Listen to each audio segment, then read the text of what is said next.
We are rolling on all the things. All right. Here we go. Hey there, and welcome to Marriage Talks, a real, authentic, and relatable podcast about how to thrive in your marriage. I'm Elizabeth Ann. And I'm Michael. And today we have another Fave 5. Yeah. Another Fave 5. Yeah. Another Fave 5. And we're going to be talking about our Fave 5 musicians Yes. / musical artists. Yes. Before we jump into the episode, though, we want to let you know that today's episode is brought to you by the Marriage Talks Patreon, where you will find exclusive content and help support our mission to help married couples thrive. You ready to jump into it? Yeah. So a couple of pre-show items. This was requested to us by a listener. Yeah. So kind of got a nice idea for a Fave 5 episode. And also the reason behind the Fave 5 episodes. You've heard this before if you've heard of Fave 5, but we like to set it up for our new listeners. It is a couple things. First of all, it's a kind of conversational prompt for you next time you go on a date with your spouse and you're just chilling out like, hey, what's your favorite, give me your 5 favorite musical artists. And it just kind of is a nice conversation because things can get monotonous, stale very easily in a marriage, especially 2020 seems to be the year that a lot of people are feeling the stress of being in the house together. So we want to give some just fuel for conversation for you guys. Yes. And we've said on basically all the Fave 5 episodes that this is just a really simple way for you to intentionally have a conversation with your spouse, because having good conversation takes practice. No one is good at it right off the bat. It takes practice. And so we talk about practice. So this is just a really simple topic to just talk about musical artists. And, you know, it may not be life-changing in your marriage as far as like a super deep conversation, but it's just a great way to sit down and talk with your spouse and just have some fun. Yeah, and it also serves as a way to kind of get to know us. Like you get to hear our Fave 5 musical artists. So we have fun with it. It's always fun kind of coming up with the list, moving people around. And just really, I always stress over the top one. Do you? Yes. Well, maybe not the number one, but I always stress about the Fave 5 because I'm like, if it was just like a Fave 6 or 7, then it would be so good. Yeah. I actually feel like I have more trouble with the 5th one than the first one, because a lot of these ones, like number 1, there's no debate. There's something I like way more than anything else. But number 5, like there's always like 3 things that are going to make the cut, and then something has to get cut. Yeah. It's really hard. It's really hard. Yeah, but we got through it, guys. We got through it. We did. We survived. We came out. Yeah, right. So we hope you guys have fun with this episode because we know we have a lot of fun making them. We do. So you want to get started with your, I believe, if my memory serves me correct, I went first last Fave 5. Do you want to go through honorable mentions first? Yes, honorable mentions. Okay, the stuff that did not make the cut. Yeah. And I am kind of a musical connoisseur. That's a good word. Yeah. I love music. I can listen to anything for the most part. One thing, sorry for you country fans, I am not a country guy. I wasn't raised on it, and modern country just does not do it for me. I do like Hank Williams, and I like George Jones, and we named our daughter Charlotte Johnson after the song Swingin'. That is a lie. By John Anderson. That is a lie.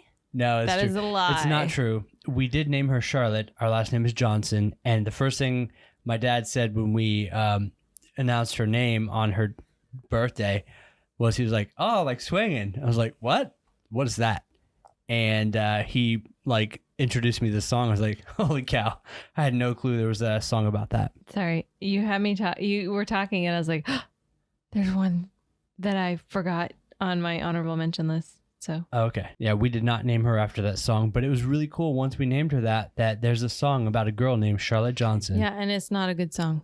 It's a little bit basic. It's a little bit not a good song. Yeah, she hates it, and I play it about once a year. That's all I'm allowed to do. All right, honorable mentions. Shout out if you love anybody that I mention here. Need to Breathe, Logic, Tom Petty and the Heartbreakers, Avett Brothers, Jimi Hendrix, Owl City, Sigur Rós, and I don't know how they didn't make my top 5. I debated about this, but the Beatles. I love the Beatles, but I didn't get them in my top 5. So that's it. You got a little bit of everything. Way there. less top 5 than I do. Pick like 10 of them or so. No, I'll read them fast. Okay. I've learned my lesson. I'm not going to give a story for every honorable mention. If you roll back through the Fave 5, I don't remember which one it was, but I was just like, oh, she's going to take up the first 15 minutes on a story on each of the honorable 5. Mentions. I think our first Fave 5 took like 45 minutes. It was long. That was before we decided we're going to try to cap it at 30. So I will have you know that when I was preparing my list, I went back to my good old CD collection. Yes, for those of you who don't know what CDs are, wow, they came before online music. You had to put everything on a CD. I unfortunately don't have any of my mixtapes anymore because I did make those. I've never heard anybody call it mixtapes. The emphasis was on the tapes part instead of the mixtapes. No, mixtapes? My mixtapes. I used to have a bunch of those because it's back before you could get music on demand. You just had to wait for it to come on the radio and you hit record like, DJ, stop talking. I want to hear the intro. I want to say most of our audience knows what we're talking about, but I don't know what our average demographic is. Correct me if I'm wrong, but you never made a mixtape. I definitely made mixtapes. No, you made mixed CDs. Oh, you're talking about a cassette? A cassette tape. Oh, no, I didn't do that. Yeah, exactly. No, because I got a CD older, player. but not by that much. I got a CD player when I was like 12. I don't know. Oh, got a CD player when I was 12. Yeah, remember when it had like 5 seconds? I remember 5-second skip protection. I can jog for 5 seconds before this will skip. Oh my goodness, yeah. I remember when it hit a minute and I was like, that's amazing. A minute of skip protection. I can sprint for a minute. Yes, I had that Sony CD player that you could hold in one hand. One? And it had a joystick? Yeah. Yeah, I remember. Yeah, I had that one. Yeah, we're old. Okay. Yes. 90s kids. Yes, I made actual mixed cassette tapes. Yeah. And I want to we were born in the 80s, but we're actually 90s kids because we don't remember the 80s too much. Yeah. So for those of you who don't quite understand that, just because you were born in the 80s doesn't mean you're an 80s kid. You're not a kid in the 80s. We were infants. We were pooping on diapers in the 80s. We were toddlers in the 80s. Yeah. We were 90s kids. Okay. Yeah. I made a lot of mixtapes, but anyways. Wait, did you ever sell any out of the trunk of your car? Oh, yeah. When I was 10 and I had a car, I sold my mixtapes. Yeah. She had a budding rap career, but it never took off. I am probably the worst rapper ever. Okay. Yes. You're a better candy rapper than actual... So I went through my CD collection because for whatever reason, my Spotify is just not a good representation of the music that I like. Partly is because I'm at home with the kids. I don't listen to the music that I like because some of it's just not kid appropriate. And so, yeah, I'm listening to kid music all the time. So I had to go into my CD collection. But here are my... Oh, I'm seeing it right now. It's so long. It will be quick. You're going to get quick. Cool. I'm going to read it quick. Okay. These are my honorable mentions, and there were a couple at the end of my list that just missed the Fave 5. It was really, really hard for me. Okay. So Beyonce, Meghan Trainor, Elvis Presley, Chicago, Jason Mraz, Alicia Keys, Dave Barnes, Matt Wirtz, Mark Broussard, The Temptations, Diana Ross, The Supremes, Burlap to Cashmere, Harry Connick Jr., Nat King Cole, Natalie Cole, and Johnny Cash. And the two that missed the Fave 5 were Billy Joel and Out of Eden. Those were like on the cusp. Yes. It was so hard. It's like if it was a Fave 7, it would be so good. So yes, those are my honorable mentions. I love all those artists, but they just didn't make the cut. But before we get into our Fave 5, we do want to share our Fave Christian artist.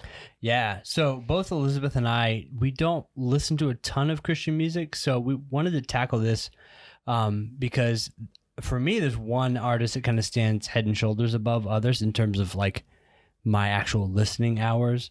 And it was from early, like mid 2000s. I loved this group. And then I got away from them for a little while, didn't listen, but lately have been killing it in their recent releases. That is Shane and Shane. Shut your face. I knew it was gonna be yours too. That's mine. Yeah. So they are. I mean, I remember I met them in like 2004, and they were pretty famous then. And they're still putting out like some of the best stuff. Like if you want to just get down in biblical songwriting, it is ridiculous how it just they are takes over anointed. you. They are anointed. We've both seen them in concert, right? Yep.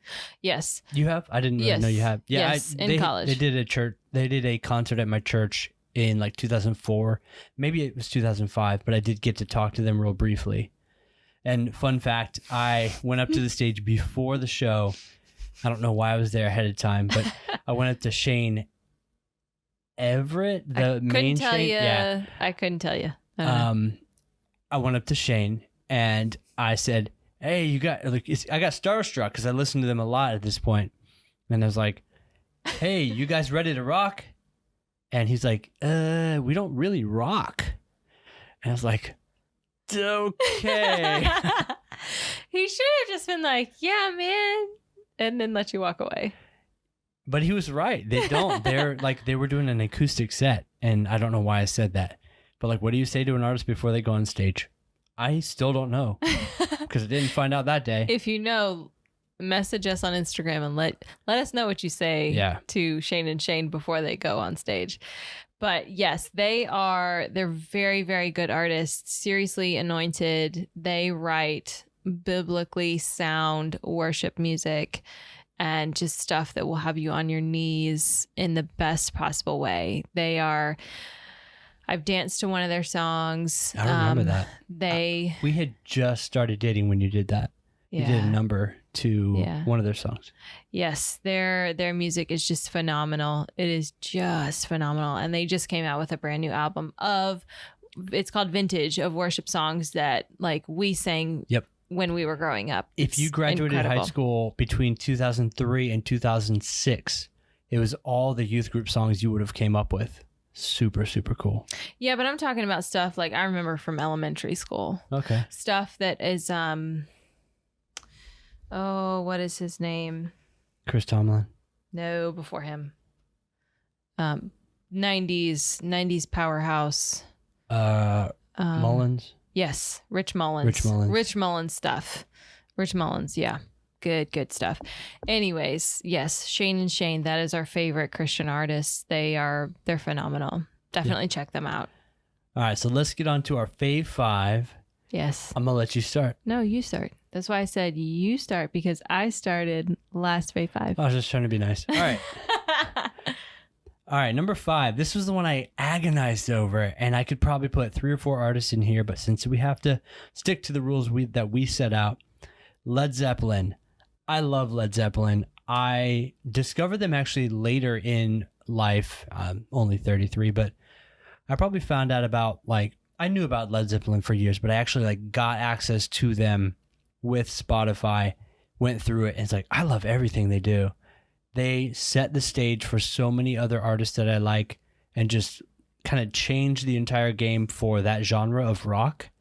And everybody in that band is so good at everything they do. John Bonham is one of the best drummers. Robert Plant is such a good lyricist and singer. I could go on and on. I love Led Zeppelin. I have a feeling our lists are going to be very different. Yeah. I do have a prediction, though, and I'll let it go at the end. Yeah, don't say anything. Spoiler will be held. Okay. My number 5 is Justin Timberlake. Yes. Good. I think he is he and the team that he surrounds himself with is phenomenal. I've listened to him from NSYNC all the way to his solo stuff, everything. I very, very much so enjoy his music. His 2020 experience, I loved how each song had a main motif, but it had 2 separate tracks in each song, or 2 separate songs in each track. And I really, really enjoyed his latest album, even though a lot of people didn't. But Man of the Woods. Yes. Yeah. I thought it was kind of controversial. I thought it was phenomenal. It was weird, but I thought it was in a good way. Being an artist myself, I see and appreciate how artists change. Like, I don't expect a musician to put out the same stuff every album. That would just be ridiculous. And I would be sorely disappointed all the time. So I appreciate when they evolve and grow, as long as they are staying true to like who they are as an artist. And it's also quality that they're bringing forth, not just like, I'm just going to mess this album up and throw whatever I want down, like putting bagpipes in a rock song. Ooh, that was AC/DC, not Led Zeppelin.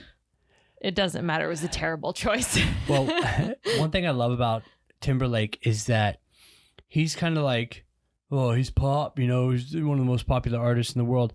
That guy is an artist. Like, he does not give in to the whole pop, conveyor belt thing. I think everything he does, first of all, he goes like 5 to 7 years between albums. Yes, he does. That is self-control. And that means he picks stuff that he wants to do. Putting out quality because stuff. He's Justin Timberlake. I love Justin Timberlake, for the record, and I kind of am surprised it wasn't on my list as well, because he actually is one of my favorites. Yes. Quick story, we'll move on. 2020 experience was super cool and meaningful to me because when I was finishing grad school, we were married, and I had to do 4 months in a different town, like over 2 hours away from Elizabeth. So that album came out during that time period, and I listened to that song. I didn't really have a lot of podcasts back then because it was 2013, and I listened to 2020 over and over and over, to and from Augusta to Gainesville, Georgia, and I absolutely wore that CD out. Yeah. So it is one of my favorites too. Yeah. So he's my sub number 5 too. All right, number 4 for me. All right. So this is one of those ones that you may not have ever heard of if you stick to pretty kosher music. This is very much like the depths of hip hop. But there's a rap duo called Run the Jewels. I discovered them about 5 years ago. They have 4 albums out. I can't get enough of them. It's super vulgar. I was going to say, if you are not a fan of music that has language in it, just pass right over it. Skip them. Don't worry about it. But when I work out and I need a little bit of pump, oh yeah, that stuff will get you pumped up. RTJ is all energy all the time, and I kind of love it. They do have really cool rap styles because it's 2 guys, and they each have their own unique rap style. It's pretty cool. Yeah, and one of my favorite things is there's a song from their 3rd album called Oh Mama. When you buy new headphones. I was going to say, is that the song? Yeah, it's called Oh Mama from Run the Jewels 3.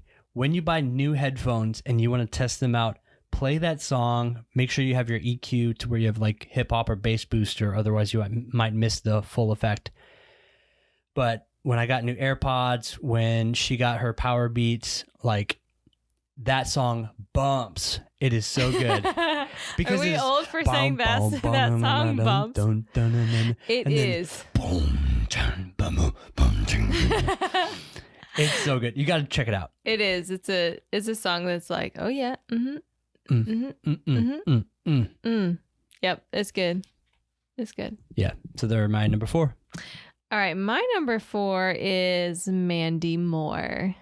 Hey, our favorite actress too. Yes. I love everything that she's in, all of her music.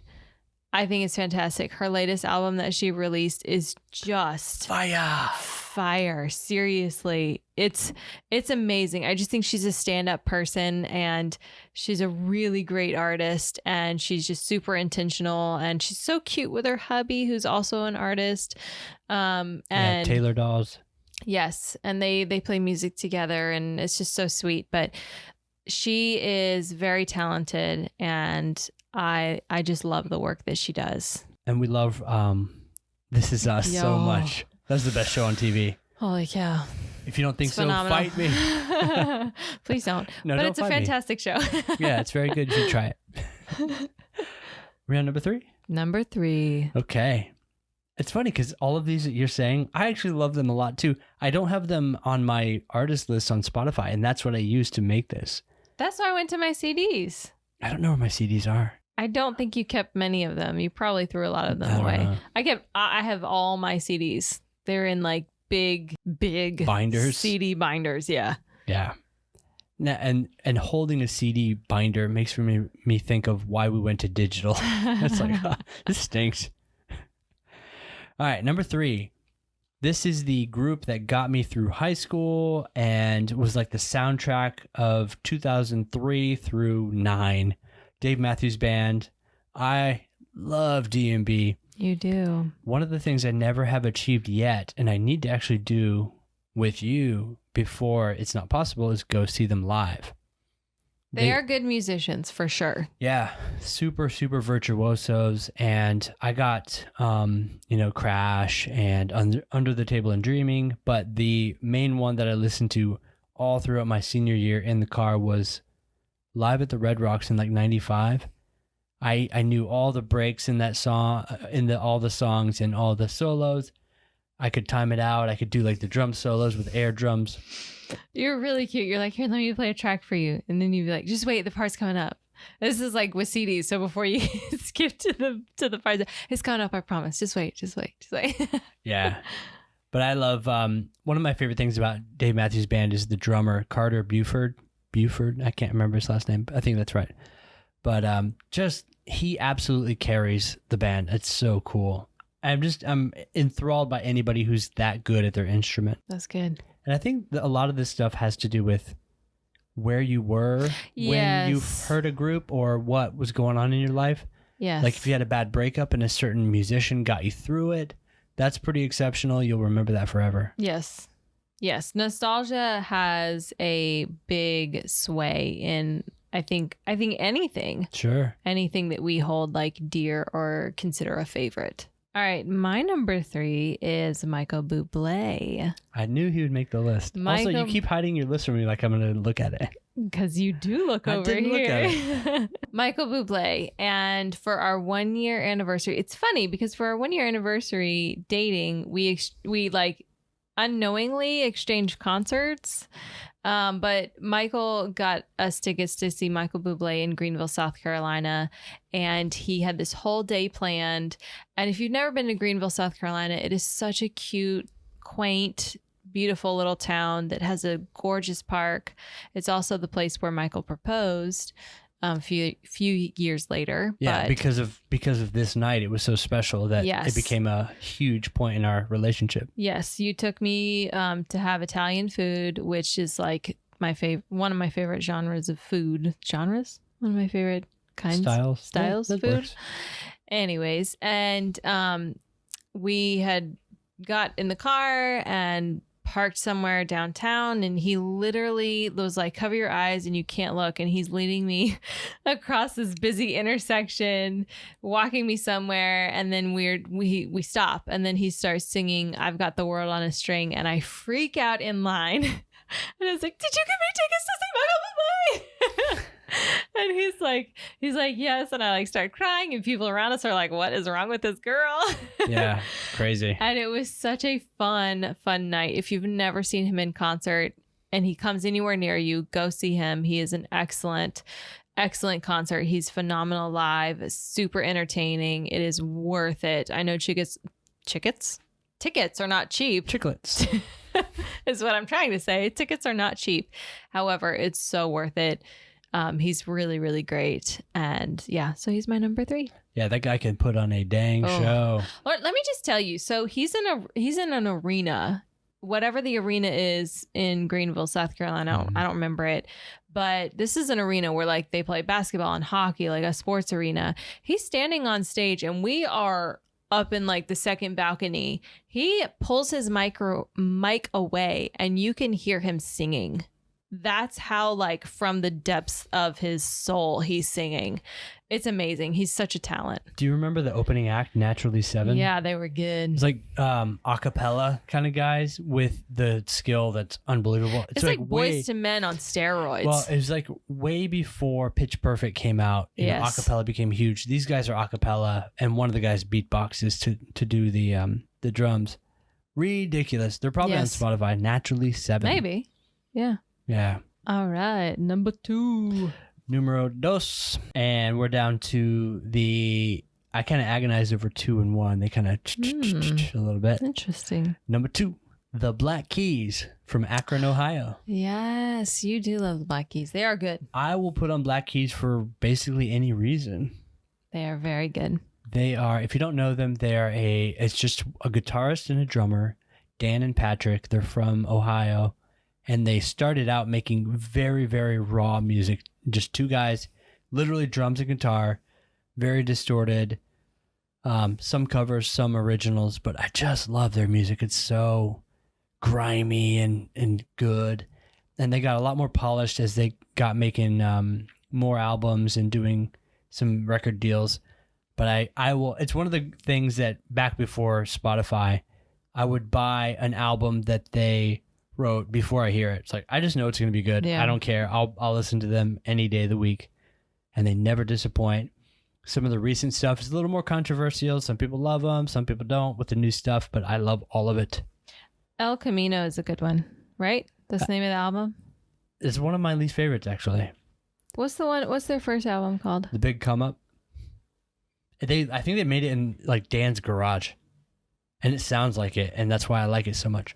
What's the Brothers is what Hounded you for liked. You? Brothers. Okay, Yeah, Brothers was the 2010 album that I actually found them in 2010. Shout out John Mobley. You're the one who introduced me to one of my second favorite group ever. Such a sweet friend. Yeah, but their first three albums are like garage band kind of stuff, and it's ridiculous. Yeah. I could like put it on repeat. I could, when I type documentation at the end of the day with physical therapy, Black Keys is where it's at, and Run the Jewels. Yeah, Black Keys is a good album to roll the windows down and just drive. If you appreciate a good drive, and if you hear this and you know what I'm talking about, you know what I'm talking about. And if you listen to this and you're like, I don't know what she means by a good drive, you haven't had a good drive yet. And you need to also do that drive to listen to the Black Keys while you're driving, windows down, and it's got to be like a 1978 Cadillac DeVille or El Camino or something. No, I would play Black Keys while driving the 4Runner. All the windows down and just... That's why I love her. Just loving life. Just the drive just soothes your soul. It's a good combo. Yeah. I got her into it, if you couldn't tell. Okay. My number 2 is Earth, Wind, and Fire. Say that you remember. Yes, one of our songs is September. Every time, like, that is just our jam. And I love the disco era. Michael's not the biggest fan, but Earth, Wind, and Fire, I like seriously, them, just for the record. Yeah, musicians, phenomenal. Love their stuff. I love them. I wish that I could have seen them like the original. That would have been incredible to see them, like the original Earth, Wind, and Fire. Because I know they've replaced a few members by now, but probably. Oh my goodness. I love the disco era. I love them. That we would have that stuff. We would have Earth, Wind, and Fire and just disco music, Bee Gees, all that stuff playing in my house growing up. That's probably that and classic rock is like my parents' favorite music. And so we heard that a lot growing up. But September is like our song. And so I love Earth, Wind, and Fire. Yeah, correct. This might be actually inaccurate, but the song goes, say that you remember. But the 21st, is it the 21st of September on the song? I'm pretty sure they sing the 21st of September, but I asked you to be my girlfriend officially on the 23rd. Yes, you did. And I had missed it. I didn't realize I did that until afterwards. But that's why we sing it 23rd day of September. Yeah. And then we got married on the 28th day of August, and it was another missed opportunity. Well, you had certain breaks in school, and that's all we could do. We had 1 week between semesters, and that was didn't want to do it the 2 days before we go back, so we did it the first part. Anyway. Yeah. So that's my number 2, Earth, Wind, and Fire. All right, we're down to the final one. Final one. Pew, pew, pew. Oh, my phone won't turn. Here we go. All right, I remember it anyways. All right, this is an Australian group. They wear different colors. The Wiggles. These guys are fire. They make me want to get up and move. Yeah. What? Just kidding. No, that's not it. You know, Our kids would say that the Wiggles is their favorite group, but those guys are worth millions, by the way. they are. So it's not the Wiggles for real.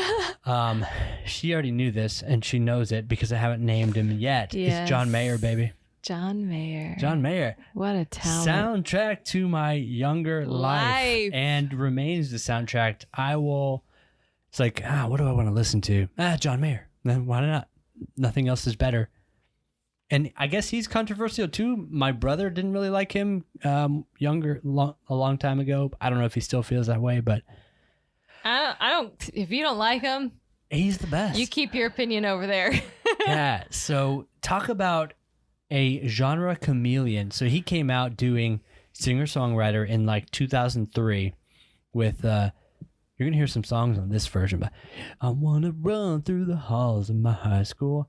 And he did that. Heavier Things was excellent. That was my freshman year at UGA. That was my soundtrack that year. That and Jack Johnson. Then he did Continuum. Now this is where my fandom for John Mayer went crazy, because that album was my favorite album to this day, hands down, except maybe if you consider Where the Light Is, which is the live version of Continuum, which is, that's kind of unfair. But we probably shared this story too on the podcast at some point. Our first date ever was an absolute disaster. I know we shared that story. We have shared this story. Yeah, but Continuum was what we listened to on the way home when I was just like thinking my mental dialogue on the way home was, that was a disaster. I just threw away my one chance at my dream girl, and that sucks. But we're going to listen to Continuum because it's the best album ever. Turns out that was probably the highlight of the night, where we actually sang to the songs on Continuum as I watched my dreams walk away from me. And as it turns out, that didn't happen. She's right here beside me. And that John Mayer, I just found that early on that we connected over him. And the second part to our first year anniversary was I bought her BUBLE tickets. She unknowingly at the same time bought me Mayer tickets in Atlanta at the Verizon Amphitheater. It was a great concert. One Republic opened for him. They were awesome too. But he is, if you haven't seen him, he's the best. Again, I like true artistry. Yes. I don't like it when somebody writes a song for you and you just play it. That's fine. It's for whatever. But when you write your own stuff from your heart and you play it using your own fingers, I've got respect for you. And I love that man. And I would love to meet him at some point. Yeah. He's also a watch collector, which you dig as well. Michael's into watches. Not that he has a bunch of watches, but he appreciates a very, very nice, well-made watch. Yeah, if I ever meet somebody who has a Rolex, I know what model it is, and I can probably pinpoint around when it was made too. Yeah, it's quite a talent you have. So here's my theory. Okay. On our Fave 5 comfort foods, I guessed mine was French fries. Don't say the first one. Don't say what it is. Because if they haven't listened to that comfort food episode, you should listen to it. Yeah. So I made a prediction. We had the same prediction. I was right. I have a prediction. John Mayer's her number one too. It's one of those things when you're together a long time, it can happen. And if it's wrong, I'll feel so stupid. Well, today you don't have to feel stupid because you are right. John Mayer is my number one. I started listening to him when he hit the scene. I love his early stuff, even though to some people he sang weird. But he did though early on, and he fixed it. Well, sure, because it was hurting his vocal cords. But I love everything that he's put out. I know that one of his albums was not well liked. Battle Studies. Yeah, I loved it. That's the thing is like, I feel like when you are an artist, when you're not just a consumption of art type person, but you're an artist and you've created things, you understand and appreciate that artists have to evolve and change and grow. And even though Continuum is still one of the best albums, and I agree with you that Where the Light Is, they're like tied for first. I could put on Where the Light Is and listen to it 50 bazillion times and never get old. But as an artist, you grow and evolve and you put out things that may not be as great as, Continuum or Where the Light Is, but it is still quality music. And had you not put out that art, it wouldn't have gotten you to where you are today. So you have to grow and change and create. I just love everything he's put out. He seems like a really cool guy to hang out with. He's got a lot of memories for us. When Mike was talking about listening to Continuum on the epic fail of a date, he told me that he didn't listen to any of the slow songs on that album. And I said, excuse me? Those are some of the best songs on the album. I've come a long way, people. You skipped right over Slow Dancing in a Burning Room. No, I listened to that one a lot. I swear that one I'd listen to. Maybe that's after. I don't know, but I love that song now. It's been 13 years since that. It's been a very long time. It feels like I listened to that track forever, but maybe you did turn me on to that.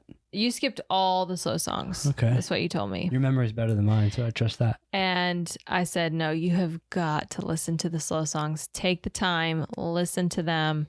They're so, so amazing. I love his rendition of it's a Jimi Hendrix song. Bold as Love. Yes, Bold as Love. I actually created a dance to that song. Yeah, and I listened back to, I love Jimi Hendrix. He made my honorable mentions. His version of Bold as Love, I do not like as much. Yeah. Yeah. Yeah, I feel like John Mayer's is a little more cohesive, but I love it. The concert that we went to for our 1-year dating anniversary, it was a phenomenal concert. We have not been back to see him since then. He doesn't come to Florida. He doesn't come to Florida because my sister is very well versed in the music industry, and she's like, it's just not a part of the touring belt or whatever. And I'm like, do you know how much money's in Florida? Come it's here. Because the geography wise, if you're on a tour bus, you have to go down so far, and then come right back up, and your next thing in like Birmingham or something is going to be like 16 hours from Miami or whatever. Yeah. So it doesn't make sense. Yes. I just wish they would bite the bullet and do it anyway. But I love his music.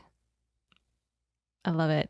So he's my number one, and I will I don't skip over any of his songs. And he's probably the only person that I've listened to everything that he's ever put out. Yeah. And I think out that of all the artists, same way, I'm the same way. And that to me is why he's number one, because everyone else I'll pick and choose, like, I don't really like that. But John Mayer, none. Absolutely none. From like 2002 all the way to 2020, it's all absolute majesty. That's my word of choice. That's the word that came to me. I don't know.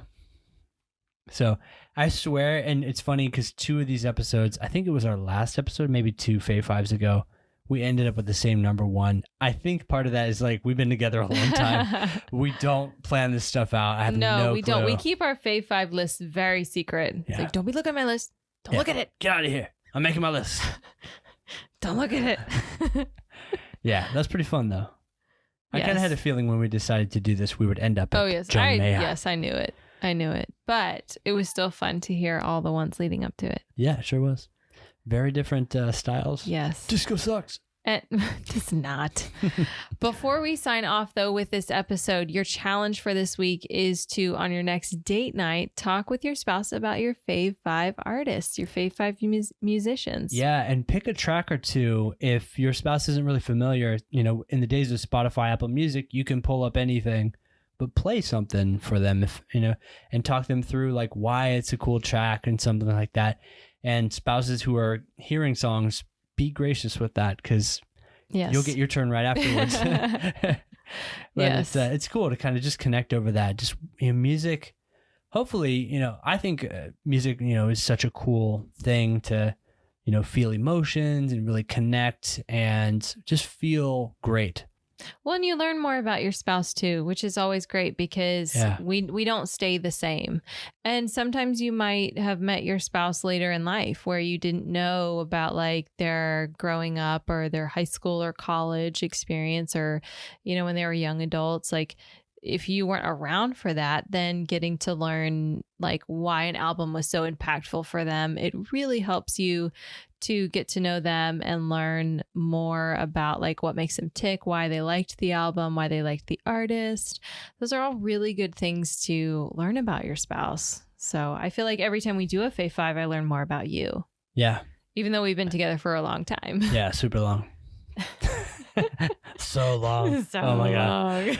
So anyways, that's it for this episode. Again, this is super fun. And you guys are the reason we keep doing this.